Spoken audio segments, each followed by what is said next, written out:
Siapa orang yang menolak masuk surga? Orang-orang kafir. Salah satu di antaranya adalah Kristen dan Yahudi. Kalau kita mengikuti jalan Kristus, yaitu menyembah Yesus, maka masuk neraka sebagaimana Matius 7 nomor 21 sampai 22. Bahkan orang Kristen dipastikan masuk neraka menurut Markus 9:49.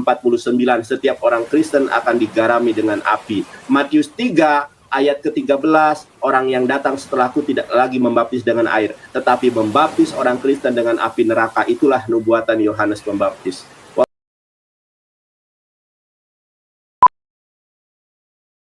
Mainkan, biar aku diam. Ya mana buruan?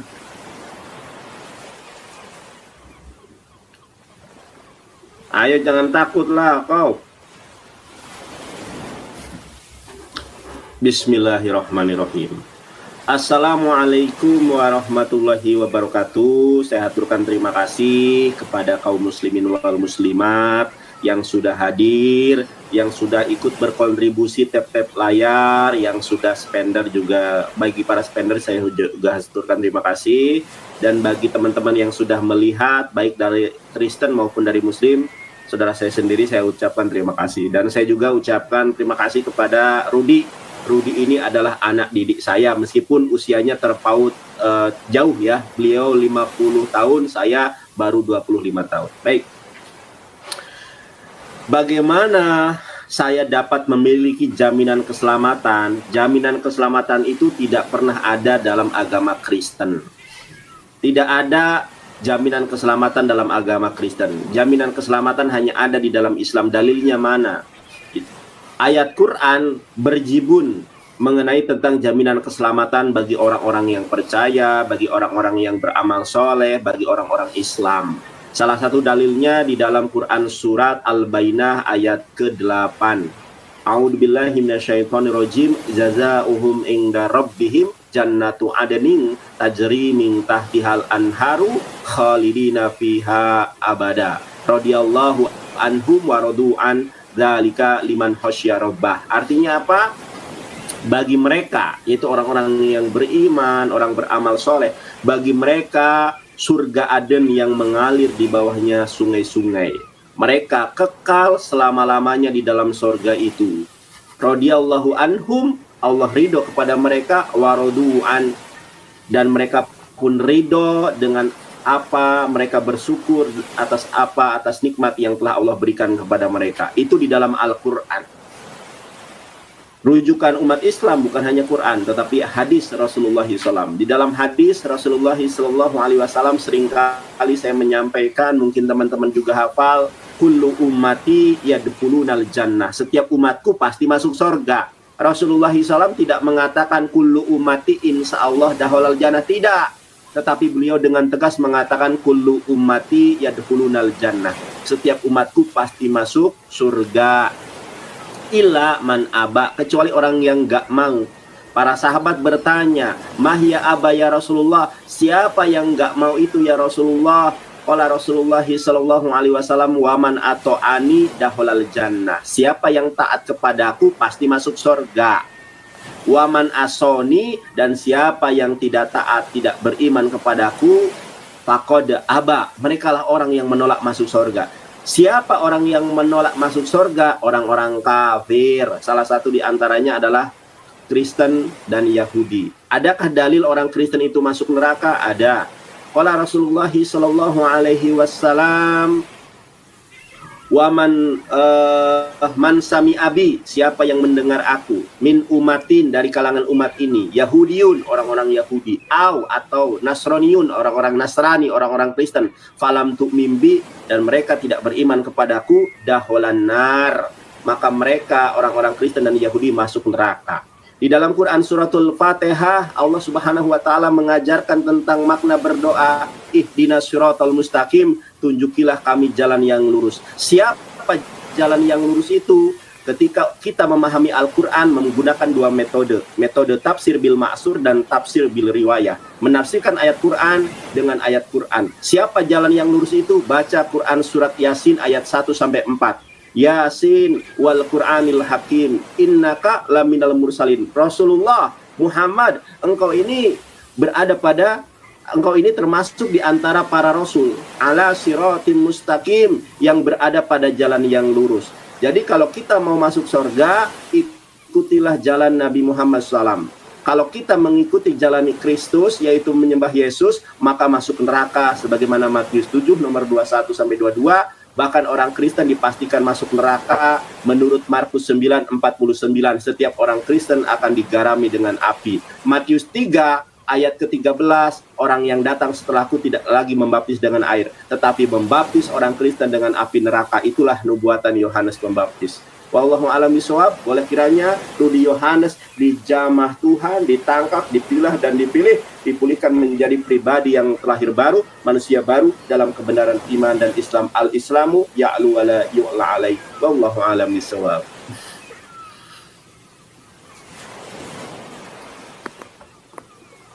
Wih, mantap.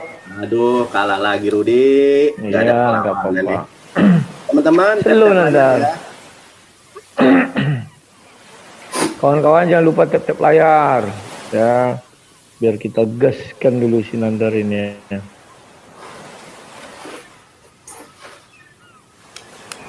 Udah Nandar? Ya.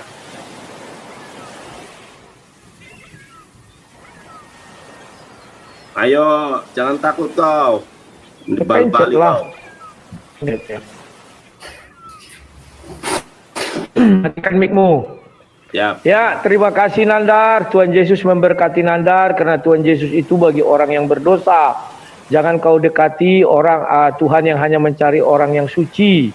Kau tidak layak di hadapan Allah SWT karena kau pendosa. Kau layaknya di hadapan Yesus Nandar. Hanya Yesuslah mencari orang yang berdosa. Di dalam ajaran Kristen itu ada keselamatan. Di dalam ajaran Islam tidak ada keselamatan. Kenapa saya berkata begitu? Karena surah 48 ayat 2 menjelaskan Muhammad itu seorang pendosa. Dan surah 2 ayat 80 itu juga mengatakan demikian ya. Surah 2 ayat 81, orang berdosa itu kekal di neraka ya. Dan dia makanya bagaimana orang di neraka itu mau memindahkan orang dari neraka ke surga, itu tak akan mungkin terjadi ya. Kemudian di dalam Al-Quran ada dikatakan surah 22 ayat 40 bahwa Allah SWT juga mengakui bahwa Kristen, Nasrani dan Yahudi itu adalah agamanya juga yang dia turunkan dan dia beri tempat ibadah setara dengan masjid ya.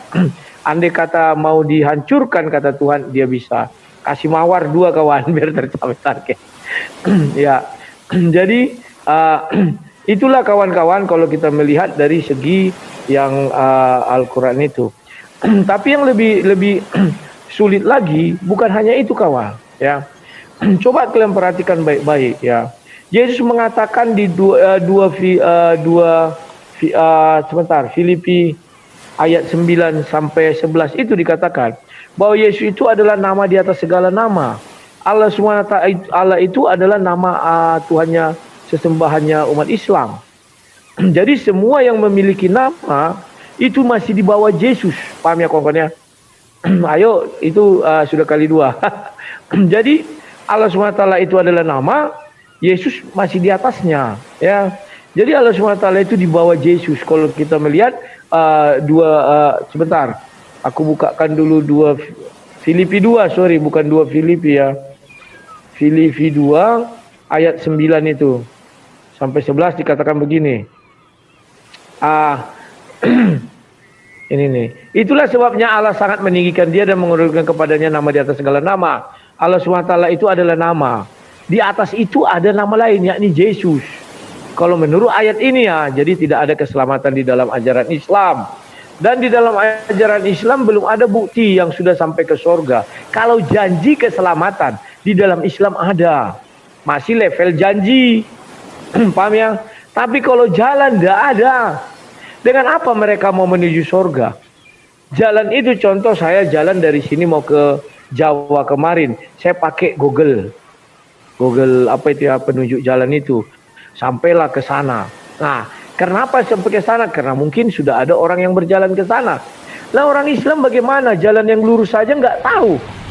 Ya, sampai hari ini mereka berdoa minta ditunjukkan jalan yang lurus. Siapa yang mengajari mereka jalan yang lurus? Ya nggak ada. Karena yang jalan yang lurus itu hanya di dalam Nabi Isa. Lantas bagaimana mereka mau berharap kepada Muhammad? Gak bisa. Kemudian Isa itu adalah orang yang terkemuka di dunia dan di akhirat. Bagaimana mereka itu mau sampai ke sorga? Ya. Berharap kepada siapa? Harus berharap kepada Nabi Isa. Karena di dalam Al-Quran pun dikatakan pengikut Nabi Isa ini lebih tinggi dari pengikut yang lain. Ya. Dan itulah kalau mereka mau Islam itu tidak punya jalan keselamatan. Tapi kalau Isa punya, Isa itu membawa agama apa? Nasaroh, Nasrani. Ya, makanya di surah 22 ayat 40 dikatakan rumah ibadah mereka itu kan berupa biara dan gereja. Ya. Allah SWT mengakui dari situ banyak dipanggil nama ya kan, nama Allah katanya. Ya. Saya memang mengakui Nabi Isa itu Nabi orang Islam. Orang Islam kalau mau menuju surga tidak boleh melalui Muhammad. Karena Muhammad itu pendosa. Nabi Isa itu tak ada dosa. Tidak mungkin seorang pendosa bisa menyelamatkan kau menuju surga. Itu enggak ada ceritanya. Bagaimana seorang pendosa bisa membawa kau ke surga? Enggak ada ceritanya kawan ya. Makanya kita lihat di dalam Al-Quran, Muhammad belum pernah bertobat. Ya, surah 48 ayat 2 kan disuruh bertobat. Dia belum pernah bertobat. Carikan saya di mana itu terdapat pertobatannya, enggak ada. Ya. Terima kasih Nanda. Ternyata sama aja Rudi dari dulu. Udah kalah debat, ngawur Rudi. Lu tambah tua tambah enggak ada berilmu. Belum, enggak usah cerita yang lain. Okay. Kau juga enggak ada ilmu kok. Oh, sejak kapan aku enggak ada ilmu? Oke. Ya, pencet.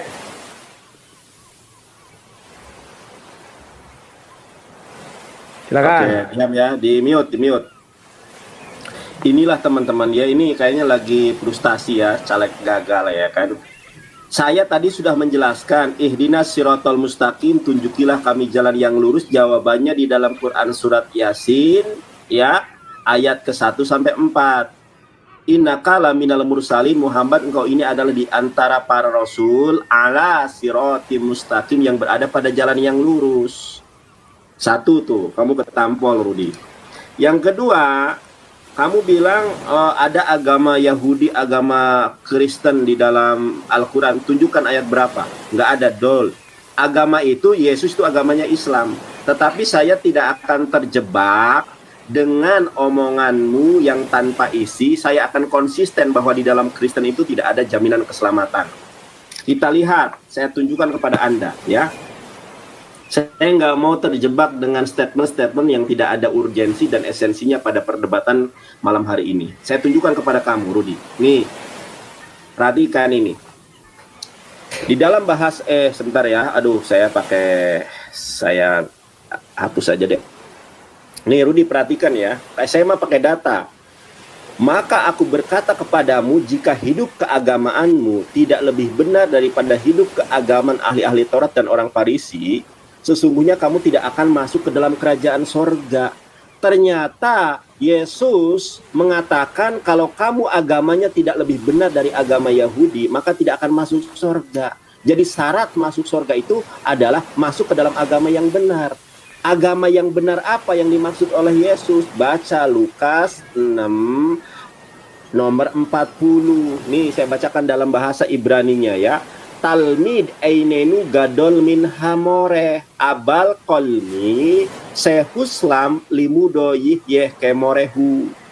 Seorang murid ini tidak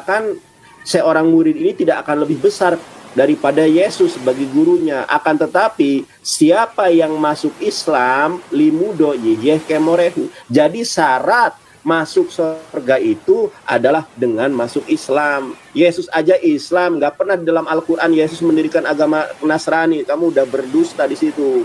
Tidak ada. Nih.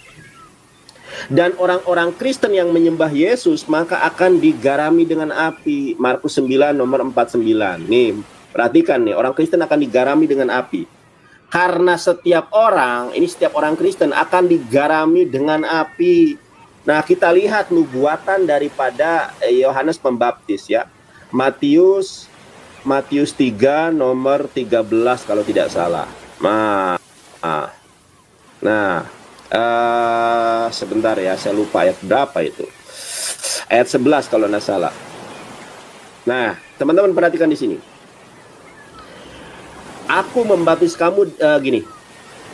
Aku membaptis kamu dengan air sebagai tanda pertobatan, tetapi Ia yang datang kemudian daripadaku, langsung ke intinya, akan membaptis kamu dengan Roh Kudus dan dengan api. Maksudnya dengan apa? Orang Kristen tidak pernah dibaptis dengan api, tidak pernah. Ternyata yang dimaksud dengan baptis dengan api itu, kalau kita melihat ilmu hermeneutik di dalam memahami Alkitab, yaitu Markus 9:49, orang Kristen akan dimasukkan ke dalam neraka selama-lamanya. Nah, pertanyaan saya, tolong Anda jawab ya. Di mana Yesus mengajarkan tentang penebusan dosa? Jangan sampai nanti Anda tidak memahami pertanyaan saya. Ditulis, saya saja menulis nih. Di mana Yesus mengajarkan tentang penebusan dosa? Satu, kalau Yesus mengajarkan tentang penebusan dosa, dosa apa yang ditebus oleh Yesus? Dosa asal atau dosa yang berjalan? Tolong Anda jawab. Berikut dalil atau datanya. Jangan asumsi. Di dalam Injil apa? Di dalam pasal berapa? Di dalam ayat berapa Yesus mengajarkan tentang penebusan dosa? Dosa apa yang ditebus oleh Yesus? Karena kalau memang Yesus menjamin tentang keselamatan. Lalu bagaimana Anda memahami Matius 5 nomor 20? Syarat masuk surga itu adalah beragama Islam. Satu. Yang kedua, bagaimana orang Kristen kalau dia masuk neraka? Karena Anda ingat upah dosa adalah maut. Apakah ada api penyucian di dalam agama Kristen? Karena upah dosa adalah maut, maka orang Kristen yang mengikuti keinginan daging pasti masuk neraka. Apakah ada api penyucian? Jawab, jangan ngalor ngidul. Nah, kalah lagi kan?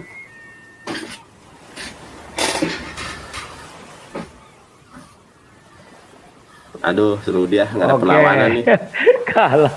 Ya nggak apa-apa, santai aja Landar. Kau kalau kalah nanti kau bilang, wah kita kan tidak mencari koin lah. Udah santai aja lah. Kau munafik kadang. Bilang aja mencari, nggak apa-apa. Ayo kawan-kawan kita gas. Masa kalah kita sama dia? Ayo pencet. Aku pencet sekali. Siap. Yo. Oke. Ya, matikan mic-mu.